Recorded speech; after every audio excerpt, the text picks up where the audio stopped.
Hello everyone, and welcome back to Wargame Red Dragon with Classic Paddy Field 2v2 for you guys today, and this was actually a training game from 5 years, who I think is also known in the community as Mint Jellyman, for the 2v2 tournament hosted on Blitz War Community and that Discord channel, which I highly recommend you take a look. It's probably good for all skill levels, both on the noob side and on the teacher side, and I am on the noob side, so I'm really just giving commentary, kind of like the feedback that I got from 5 years after this game.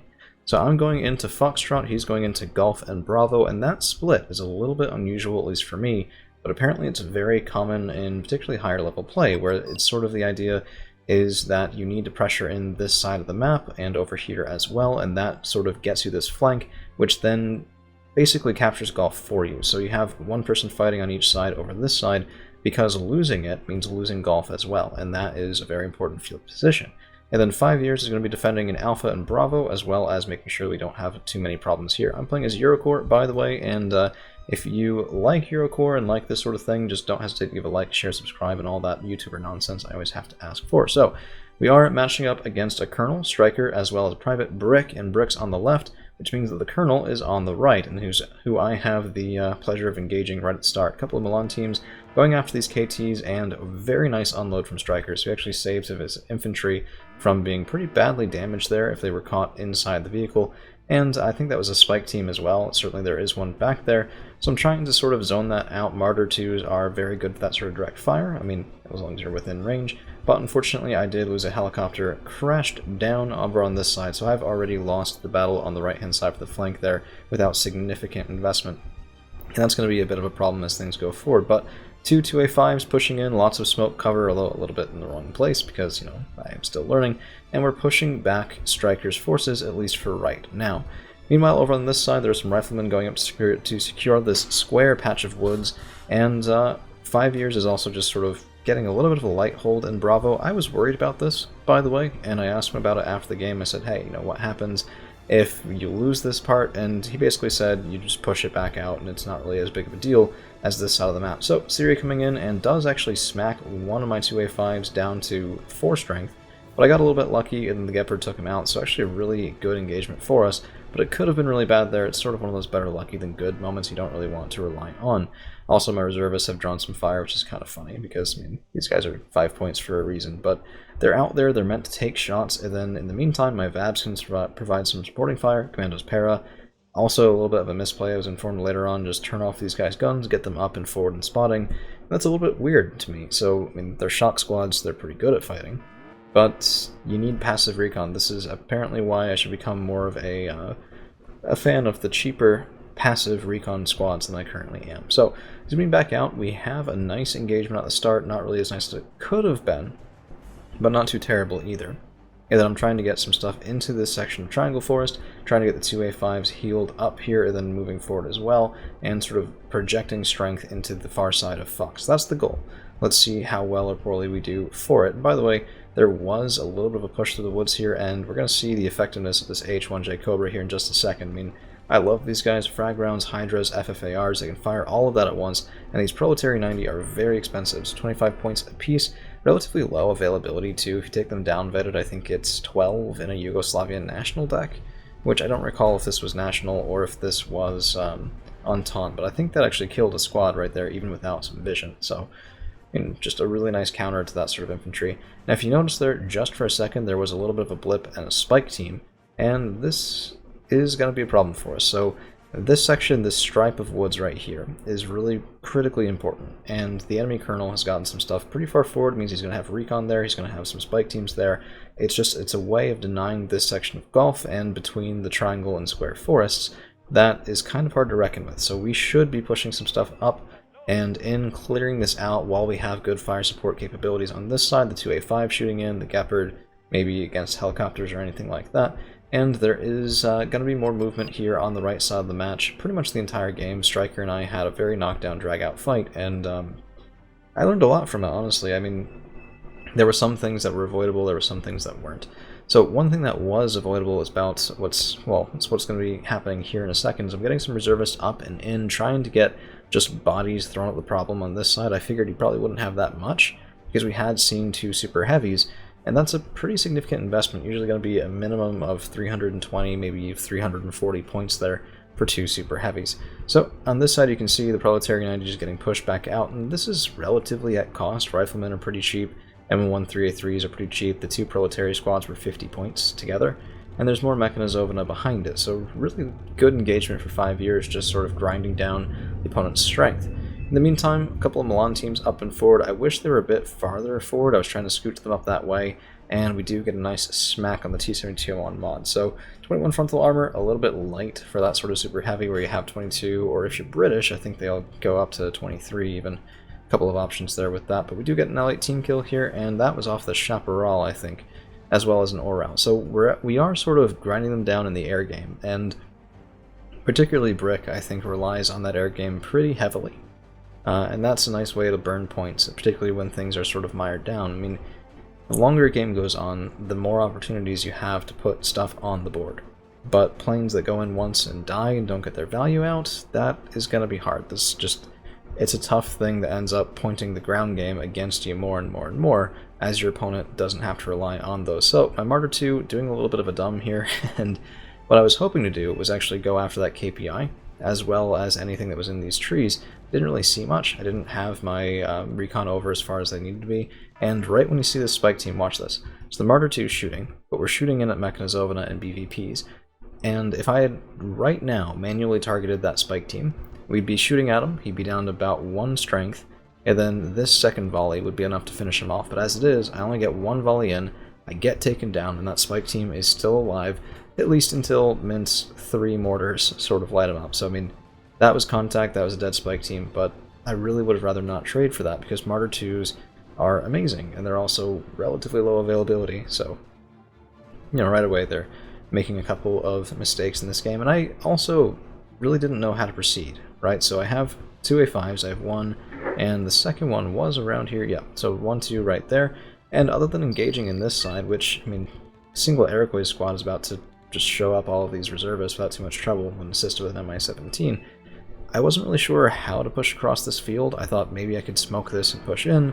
but I know he has those 2 super heavies, I've already seen them, I've already shot them, my 2 A5s, I really don't want to go toe-to-toe with a Colonel on even footing, because that seems like a good way to lose, and without securing the right-hand side, I also wasn't able to wrap around, so my hope was to get, I mean, just an infantry grind in our favor, but it really didn't work out that way, and the helicopter play in particular was brutal. Not to mention there were more infantry in the towns over on this side, so that is more critical than I thought. And if I had done things a little bit differently earlier, maybe this would be more of a good situation. I mean, I've played over here before, quite often, so it's not like I wasn't aware of it. It's just, you make bets when you go in this game, and any lane, this lane, I mean, we're making bets. Brick's making bets right now. Oral's, I think, some seed planes there. And his bet with that Oral is that those bombs are going to be worth more than the Oral itself. As it is, they killed some reservists. That's a bad bet. I made a bad bet on the right-hand side right at the beginning, and now I'm paying for it in 10 minutes into the game, where I'm sitting here going, okay, this is good, we're defending just fine, but I can't project because of a decision made 10 minutes ago. And I think that's honestly one of my favorite parts of this game.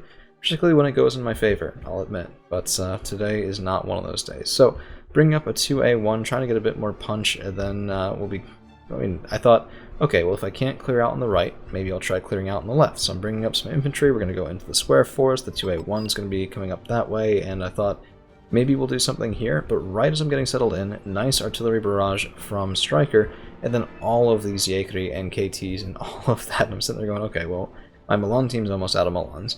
The KTs are pretty valuable, but they're not even what I really want to be shooting at with these because, well, I mean, there are 2 super heavies back there. My 2 A5s, it's only 2 tanks. Their rate of fire isn't amazing. And that's one of the problems with these sort of herds of relative chaff. I mean, Yakun United are very good for 10 points, but they're still 10-point infantry at relatively high availability. So all he's doing is letting me shoot his stuff while he gets his T-72s in position. And we see it. We've both marked it. I didn't have really many good answers here, other than to engage well with a 2A5, so I wasn't sure, you know, should I be smoking up this side, but that let them get close. That really didn't seem like a good idea. And then as we get in, I'm calling out the wrong things. So more infantry in a spot where infantry die at long range relatively easily. What I should have been bringing out are some recon tanks, some fire support, and let that sit up here so that when these Yakri get in, they get immediately mulched. as opposed to what ended up happening. So my 2A5 did take a little bit of a smack, and I'm pulling him back. The other one is panicked, and I didn't notice this at the time. So the reason he's still in the front is because I thought he'd be able to take the mod relatively well. But the mod is calm, gets the first shot, I get knocked down, and then I'm a little bit late as well on the reverse order. So second shot comes in, down to 1 strength, reversing through, trying to break line of sight that way because my smoke's in the wrong position yet again, and I lose the 2A5. And there are so many ways that engagement could have gone slightly differently and been so much better for me. And I mean, sometimes things just get drunk. So this Roland driver was just, he was lost in the everything else that was going on, and well, that's never really a good place to be. So T72 mod gets that last kill. Pretty valuable for Striker there, 65-point kill in addition to the 2A5, so very much worthwhile for my opponent. And I'm being forced back out of these woods, so not completely. We have a 2A5 here, he knows that, however, and I have a couple of units of infantry here, he knows that. He also knows I didn't really have good answers for helicopters, and that's why you're seeing more and more and more come out. So just capitalizing on the weaknesses he's observed. It's I mean, it's a solid way to play. So seaplane coming out, my Roland 3s are off and will be turned on in just a second to try and take a pot shot at that 7B. There it is, that's the kill, and I mean, that was nice to whittle them down. One thing you might also notice, my KWS's guns are off, which was a complete mistake. I called him in, and then I was trying to turn off the guns in the Roland 3, but from here on out, when I call in the KWS, he won't come in, because if I call him directly on a target, well, he doesn't have any guns that can shoot it, therefore it's invalid, therefore he won't come in, so really bad misplay for me turning off the guns on my air superiority fighter. So, another thing that's going to be a mainstay of this game is artillery, and if you'll notice, I don't really have very much, if at all. So I have a mortar here, that's what's providing my smoke. We're going to get another one pretty soon, but instead of buying things like that, I'm buying a Super Entendant and looking at that T72 M1 mod that's already reversing back in. I already should have evac'd, but I didn't, and because of that, we're going to fly a little too far over and get taken down over Foxtrot for no gain. So 120-point kill, a little bit of revenge in that Colonel's favor, well, for the early plane kills that we got on him. In addition, you can see that he definitely has padded out the right-hand side of this board as my Martyr 2s get taken out by ATGMs, and this is starting to look like it's going from bad to worse. So we're ticking at +2. That's because we hold Golf, that's because we have a cap in Bravo, but Bravo is not entirely ours. They can countercap this if they want. Golf is ours, and that's fine, but it will cease to be ours if I get pushed completely out of Fox. So that's what we're fighting over right now. We're fighting over the stakes of that whole +2 tick, and that's in our favor. It could well have been in theirs. Now there's SU-7B, and I'm not really a big fan of these. They only have one missile, and they tend to miss, from my experience. But, yeah, actually you can see it right there. So a couple of shots going in, and he did get out, which is kind of annoying. And then we're shooting in, and it's like everything we were shooting at had already evac'd by the time we actually got the missiles away, which wasted pretty much everything from that Hawk Pip 3. It's a little bit unfortunate. These Iroquois, by the way, were what we're spotting all of my stuff over on this side, and they are shooting in on a longbow. Really valuable kill for them if they can get 150 points. You can see the immediate answer from mortars, but not quite able to make contact until, actually, yeah, not bad. So that's a stun, 5 strength, longbow's trying to get away, Ito 90 up on this side, and he does have the range. That's going to be all she wrote for a longbow. That was very much screening things out on the right side of the board and keeping me from getting overwhelmed. In the meantime, Panzergren Reservist Martyr 2 is doing some decent work here, but another comment that I got from Mint afterward is that I had particularly damaged shock infantry too far forward for too long. There's no reason the Panzergren 90 should have been shot directly by a T-72 M1 mod at range, and that was something that cost me a lot of close range punch later on. Because, I mean, they have just amazing anti-tank weapons at close range, but not at long. So Iroquois are spotted again. That's going to be answering mortar fire from me this time around, trying to kill that squad. Not really sure if we did get it. And there is escalating pressure on Bravo, as what was probably happening was Stryker was saying, or, I mean, it could be Brick was just observing, this is making headway, it's diverting both of our attention over, because we're starting to see 5 years move over to that side as well, and that means it's time to push, because reinforcements are coming in on the right. If you can make a crisis on both of your opponent's lanes at the same time, that's a nice way to win a 2v2, and it actually did force the Command Abrams both to take some damage and to shoot in. So now we know, well, now they know what is capping this zone, where it is, and what they need to kill it, which is never really a good thing. More artillery fire coming in, and I'm really hoping they don't hit my Mancati there, but Vavs are trying to save the day. These guys do have some really nice autocannons. We're getting those online. We're getting the Legion 90 up and in. Again, maybe not the best answer because I did have some fire support options that would have a bit more longevity, but we certainly did kill some of the Yakuri here decently effectively.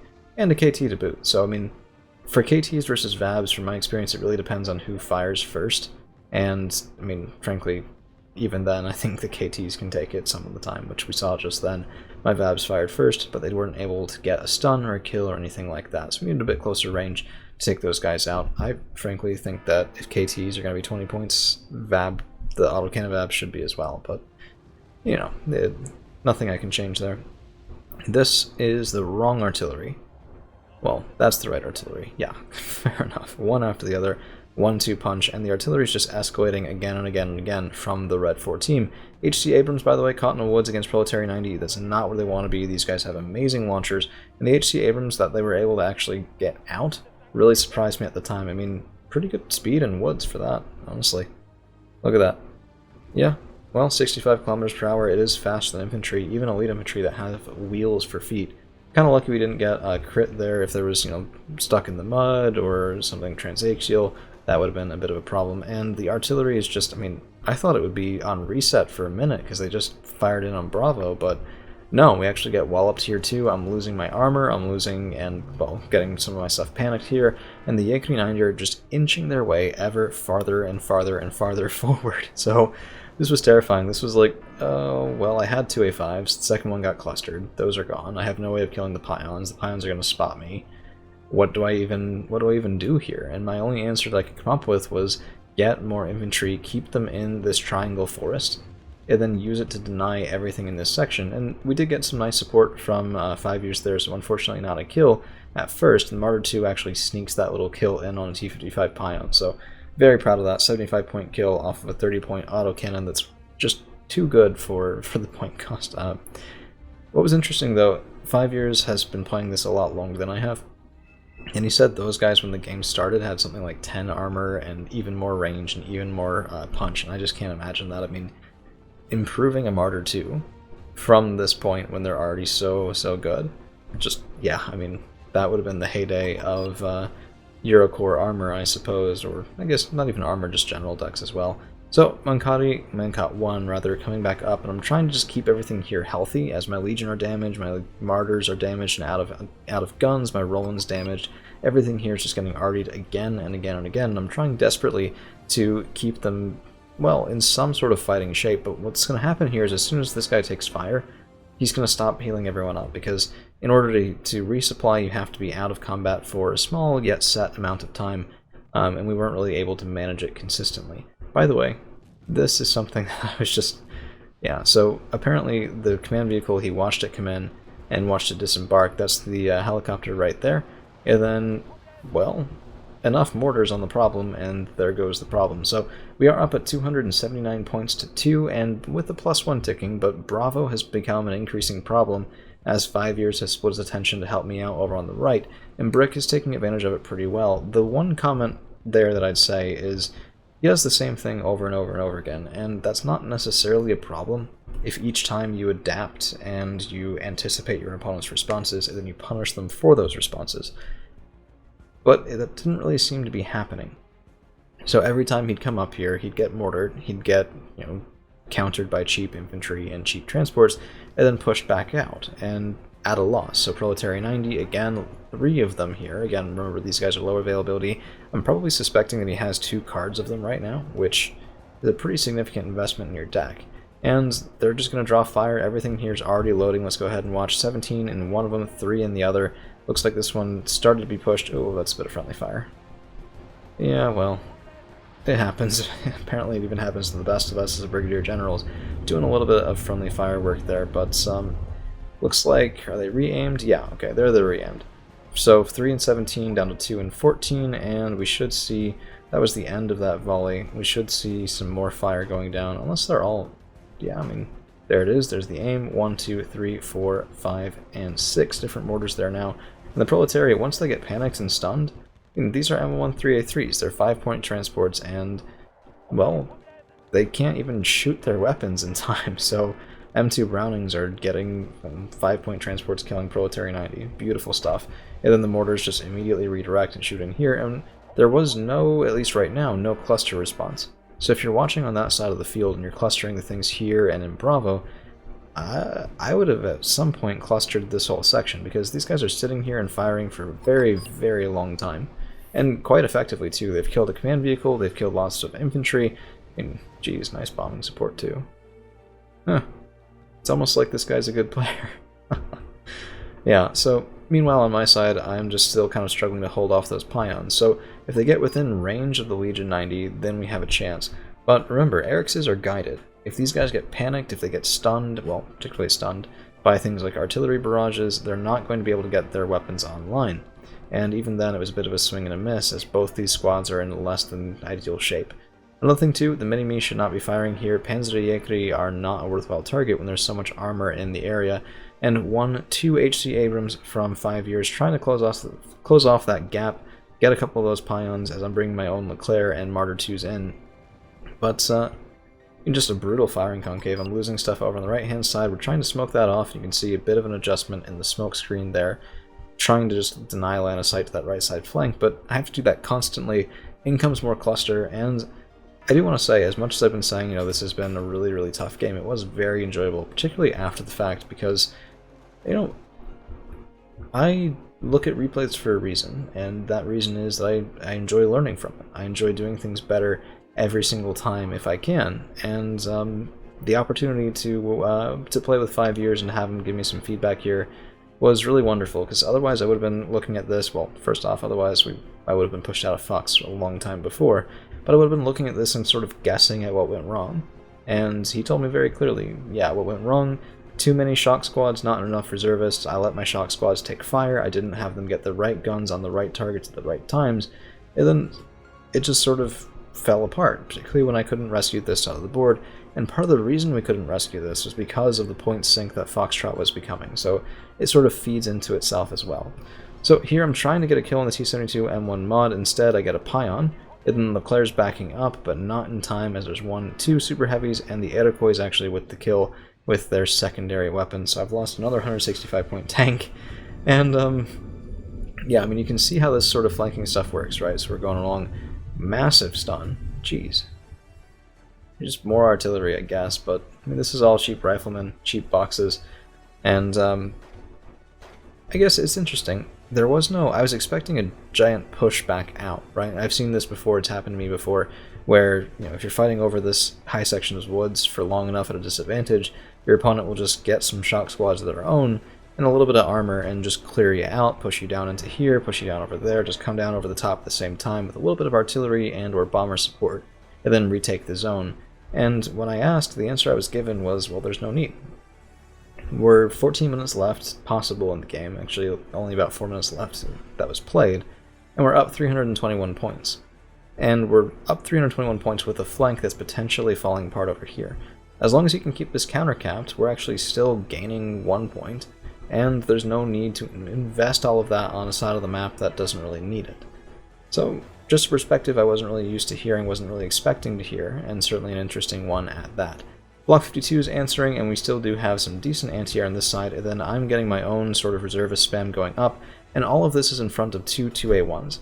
I've lost my super heavies, both 2A5s, one at least the Leclercs, maybe even both, and I really want this Twardy to suffer. So 20 frontal armor, 155 point tank. The 2A1s don't have too shabby AP. We actually have to get a little bit inside max engagement range just to get the guns to be able to pen. But here we are, aiming, and 2 shots. I think that was either a kill or very close to one, and we actually get the T-72 M1 mod as well. So 1-2. There's the kill, and that did just temporarily push this colonel back once again, and all I'm doing with the reservists as well is their transports were taking ATGMs. So that was the whole goal there. Alright, so with that, with Stryker retreating once more, and then just the pit fight in Bravo continuing, geez, so much artillery. I think they ran through both FOBs. This was sort of where our opponents, I think they actually put something in chat just saying, this is not really going anywhere. And then I also have some AMX-10 RCs coming around this side. My goal was to do something unexpected. You guys have seen me do rushes down here before, usually in the early game, sometimes very rarely in the late game, and my whole thought was, okay, well, if Stryker's slowly gaining ground, even this pushback was only a temporary thing, then I want to go up. I want to be impactful on this side. I want to clear out Bravo if I can. I want to head toward Charlie if I can.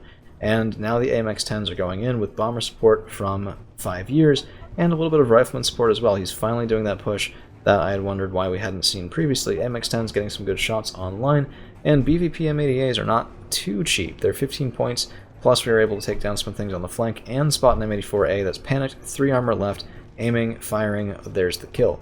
So with that, we're going to be moving the AMX-10 down, and my hope is to kill his command vehicle and or infantry, and then get into Charlie, if at all possible, before we're able to get pushed back out from whatever reply Stryker and Brick are able to do. I mean, basically, he spent 30 minutes pushing me and Fox. My hope was he was not floating very much. My hope was he already had it all called in coming over here, both for unit selection and placement, and that would therefore make this difficult to readjust to. We spot and kill the command infantry in a single volley of 3. I mean, this is only 120 points, and it's a very fast, decent, but not amazing gun. Good enough, and good enough accuracy to boot. So my one gripe with it is I think South Africa does it better, because you get stabilizers on those. You don't have to attack move, you can just right click, and you actually get 60% accuracy on the move with those. So, I mean, jeez. It's even scarier to deal with. This recaps Bravo. It's going to be a surrender from Stryker, and then very quickly here a surrender from Brick as well. So, absolute pleasure playing with 5 years, also known as the Mint Jellyman. You can see we kind of mirrored each other here. I went very negative, just getting pounded the whole game by artillery and some bad engagements, and he went very much positive, dealing with Brick and then supporting me against Stryker as well. So, quick look at MVPs. Martyr 2s did very well, killing a Pylon, killing some Yakri, a Spike team, and all of that. And then, other than that, I mean, I really didn't have all that many MVPs. Maybe the 2A1 that got the last shot in the mod, but that's pretty much it, other than maybe the AMX-10 RCs. Just very, very tough game, but learned a lot, and very happy for it. So, thank you all for hanging around. We'll see you again real soon.